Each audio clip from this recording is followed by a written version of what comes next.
Welcome once again, my friends, and thank you for stopping by to listen to an old storyteller. Today we have a story from China, and the title of this story is The Strange Tale of Dr. Dog. Far up in the mountains of the province of Hunan, in the central part of China, there once lived in a small village a rich gentleman who had only one child. This girl, like the daughter of Guan Yu in the story of the Great Bell, was the very joy of her father's life. Now, Mr. Min, for that was this gentleman's name, was famous throughout the whole district for his learning, and, as he was also the owner of much property, he spared no effort to teach Honeysuckle the wisdom of the sages, and to give her everything she craved. Of course, this was enough to spoil most children, but Honeysuckle was not at all like other children. As sweet as the flower from which she took her name, she listened to her father's slightest command, and obeyed without ever waiting to be told a second time. Her father often brought kites for her, of every kind and shape. There were fishes, birds, butterflies, lizards, and huge dragons, one of which had a tail more than 30 feet long. Mr. Min was very skillful in flying these kites for little Honeysuckle, and so naturally did his birds and butterflies circle round and hover about in the air, that almost any little Western boy would have been deceived and said, "Why, there is a real bird and not a kite at all." Then again, he would fasten a queer little instrument to the string, which made a kind of humming noise as he waved his hand from side to side. "It is the wind singing, Daddy," cried Honeysuckle, clapping her hands with joy, "singing a kite song to both of us." Sometimes, to teach his little darling a lesson, if she had been the least naughty, Mr. Min would fasten queerly twisted scraps of paper, on which were written many Chinese words, to the string of her favorite kite. "What are you doing, Daddy?" Honeysuckle would ask. "What can those queer-looking papers be?" "On every piece is written a sin that we have done." "What is a sin, Daddy?" "Oh, when Honeysuckle has been naughty, that is a sin," he answered gently. "Your old nurse is afraid to scold you. If you are to grow up to be a good woman, Daddy must teach you what is right." Then Mr. Min would send the kite up high, high over the housetops, even higher than the tall pagoda on the hillside.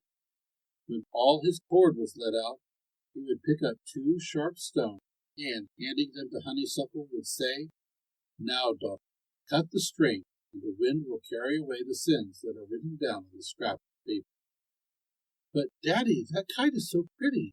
Mayn't we keep our sins a little longer?" she would innocently ask. "No, child, it is dangerous to hold on to one's sin. Virtue is the foundation of happiness," he replied sternly, choking back his laughter at her question. "Make haste and cut the cord." So Honeysuckle, always obedient, at least with her father, would saw the string in two between the sharp stones, and with a childish cry of despair would watch her favorite kite, blown by the wind, sail farther and farther away, till at last, straining her eyes, she could see it sink slowly to the earth in some far distant meadow. "Now laugh and be happy," Mr. Min would say, "for your sins are all gone. See that you don't get a new supply of them." Honeysuckle was also fond of seeing the Punch and Judy show, for, you must know, this old-fashioned amusement for children was enjoyed by little folks in China, perhaps 3,000 years before your great-grandfather was born. It is even said that the great Emperor Mu, when he saw these little dancing images for the first time, was greatly enraged at seeing one of them making eyes at his favorite wife. He ordered the showman to be put to death, and it was with difficulty the poor fellow persuaded his majesty that the dancing puppets were not really alive at all, but only images of cloth and clay. No wonder then Honeysuckle liked to see Punch and Judy, if the Son of Heaven himself had been deceived by their queer antics into thinking them real people of flesh and blood. But we must hurry on with our story, or some of our readers will be asking, "But where is Dr. Dog? Are you never coming to the hero of this tale?" One day when Honeysuckle was sitting inside a shady pavilion that overlooked a tiny fish pond, she was suddenly seized with a violent attack of colic. frantic with pain, told a servant to summon her father. Then, without further ado, she fell over in a faint upon the ground. When Mr. Min reached his daughter's side, she was still unconscious.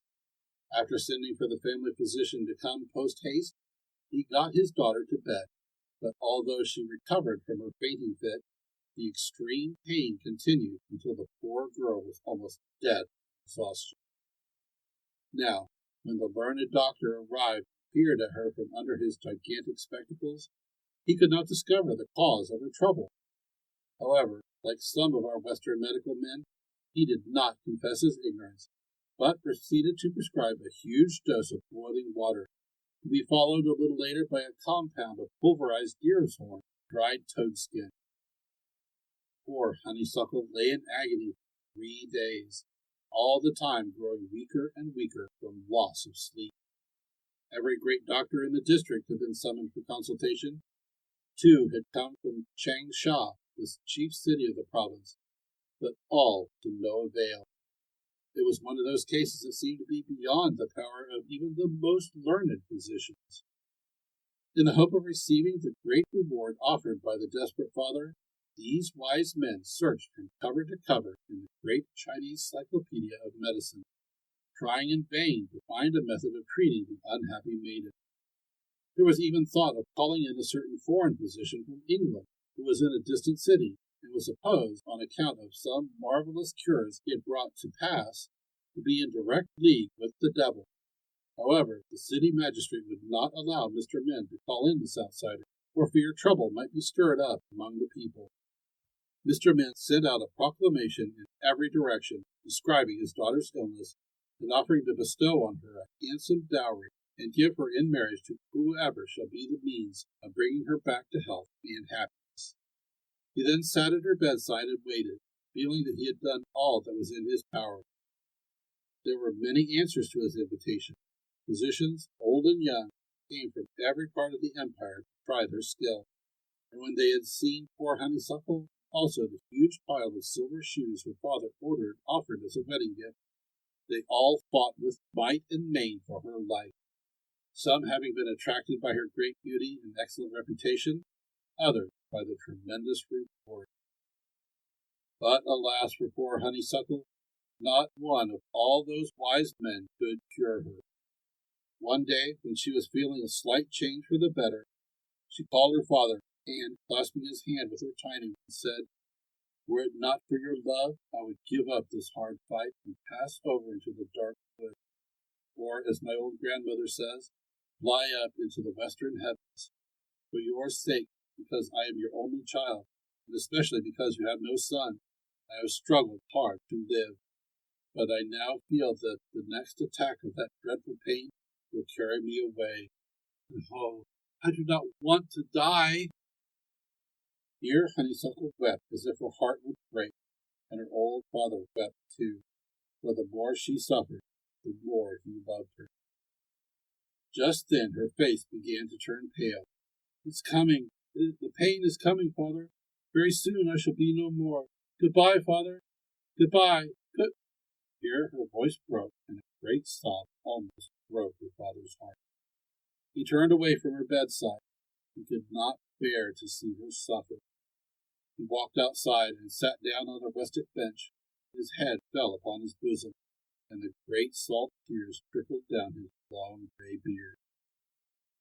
As Mr. Min sat thus overcome with grief, he was startled at hearing a low whine. Looking up, he saw, to his astonishment, a shaggy mountain dog about the size of a Newfoundland. The huge beast looked into the old man's eyes with so intelligent and human an expression, with such a sad and wistful gaze, that the graybeard addressed him, saying, "Why have you come? To cure my daughter?" The dog replied with 3 short barks, wagging his tail vigorously and running towards the half-open door that led into the room where the girl lay. By this time, willing to try any chance whatever of reviving his daughter, Mr. Min bade the animal follow him into Honeysuckle's apartment. Placing his forepaws upon the side of her bed, the dog looked long and steadily at the wasted form before him, and held his ear intently for a moment over the maiden's heart. Then, with a slight cough, he deposited from his mouth into her outstretched hand a tiny stone. Touching her wrist with his right paw, he motioned to her to swallow the stone. "Yes, my dear, obey him," counseled her father, as she turned to him inquiring. "For good Dr. Dog has been sent to your bedside by the mountain fairies, who have heard of your illness and who wish to invite you back to life again." Without further delay, the sick girl, who was by this time almost burned away by the fever, raised her hand to her lips and swallowed the tiny charm. Wonder of wonders! No sooner had it passed her lips than a miracle occurred. The red flush passed away from her face, the pulse resumed its normal beat, the pains departed from her body, and she arose from the bed, well and smiling. Flinging her arms around her father's neck, she cried out in joy, "Oh, I am well again, well and happy, thanks to the medicine of the good physician." The noble dog barked 3 times, wild with delight at hearing these tearful words of gratitude, bowed low, and put his nose in Honeysuckle's outstretched hand. Mr. Min, greatly moved by his daughter's magical recovery, turned to the strange physician, saying, "Noble sir, were it not for the form you have taken, for some unknown reason, I would willingly give 4 times the sum in silver that I promised for the cure of the girl into your possession. As it is, I suppose you have no use for silver, but remember that so long as we live, whatever we have is yours for the asking, and I beg of you to prolong your visit, to make this the home of your old age. In short, remain here forever as my guest, nay, as a member of my family." The dog barked thrice, as if in assent. From that day he was treated as an equal by father and daughter. The many servants were commanded to obey his slightest whim, to serve him with the most expensive food on the market, to spare no expense in making him the happiest and best-fed dog in all the world. Day after day he ran at Honeysuckle's side as she gathered flowers in her garden, lay down before her door when she was resting, guarded her sedan chair when she was carried by servants into the city. In short, they were constant companions. A stranger would have thought they had been friends from childhood. One day, however, just as they were returning from a journey outside of her father's compound, at the very instant when Honeysuckle was alighting from her chair, without a moment's warning, the huge animal dashed past the attendants, seized his beautiful mistress in his mouth, and before anyone could stop him, bore her off to the mountains. By the time the alarm was sounded, darkness had fallen over the valley, and as the night was cloudy, no trace could be found of the dog and his fair bird. Once more the frantic father left no stone unturned to save his daughter. Huge rewards were offered. Bands of woodmen scoured the mountains high and low, but alas, no sign of the girl could be found. The unfortunate father gave up the search and began to prepare himself for the grave. There was nothing now left in life that he cared for, nothing but thoughts of his departed daughter. Honeysuckle was gone forever. "Alas," said he, quoting the lines of a famous poet who had fallen into despair, "my whiting hair would make an endless rope, yet would not measure all my depth of woe." Several long years passed, years of sorrow for the aging man, pining for his departed daughter. One beautiful October day he was sitting in the very same pavilion where he had so often sat with his darling. His head was bowed forward on his breast, his forehead was lined with green. A rustling of leaves attracted his attention. He looked up. Standing directly in front of him was Dr. Dog, and lo, riding on his back, clinging to the animal's shaggy hair, was Honeysuckle, his long-lost daughter. While standing nearby were 3 of the handsomest boys he had ever set eyes upon. "Ay, my daughter, my darling daughter, where have you been all these years?" cried the delighted father, pressing the girl to his aching breast. "Have you suffered many a cruel pain since you were snatched away so suddenly? Has your life been filled with sorrow?" "Only at the thought of your grief," she replied, tenderly stroking his forehead with her slender fingers. "Only at the thought of your suffering. only at the thought of how I should like to see you every day and tell you that my husband was kind and good to me. For you must know, dear father, this is no mere animal that stands before you. This Dr. Dog, who cured me and claimed me as his bride because of your promise, is a great magician. He can change himself at will into 1,000 shapes. He chooses to come here in the form of a mountain beast so that no one may penetrate the secret of his distant palace. Then he is your husband?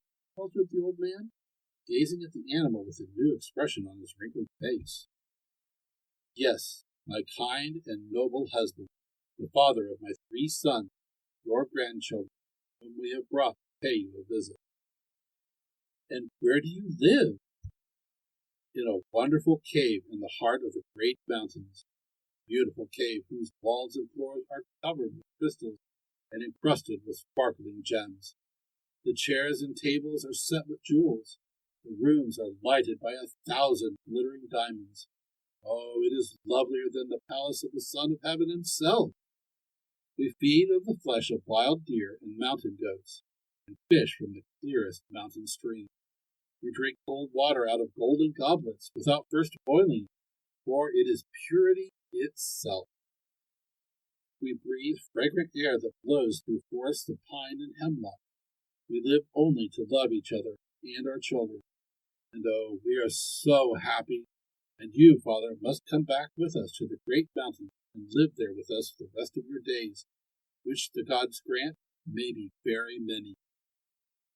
The old man pressed his daughter once more to his breast and fondled the children, who clambered over him, rejoicing at the discovery of a grandfather they had never seen before. From Dr. Dog and his fair honeysuckler sprung, it is said, the well-known race of people called the Yus, who even now inhabit the mountainous region of the Canton and Hunan provinces. It is not for this reason, however, that we have told you this story here, but we felt sure every reader would like to learn the secret of the dog that cured a sick girl, one for his bride. Thank you once again for listening to this story. If you enjoyed this story, please press that like button. Also, please help an old storyteller out by subscribing to my channel. The next story will be posted in a few days, so until then, may your story continue to be a good one.